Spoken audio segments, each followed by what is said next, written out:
Alright.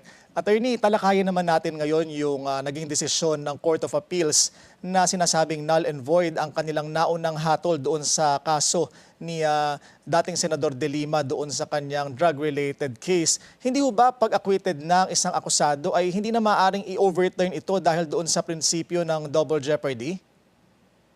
Alam mo, as a general rule, tama yan. Hindi mo pwedeng overturn.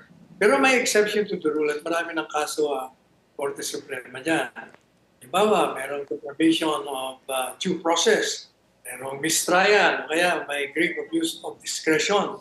Kasi sa saligang batas natin, napakaliwanag na sinasabi na kailangan yung desisyon ng isang hukuman must state clearly the facts as well as the law kung bakit ka nag-aabsuelto o kung bakit ka nagpupunbik.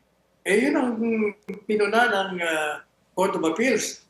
Kasi napakalabo ng desisyon like yung sa recantation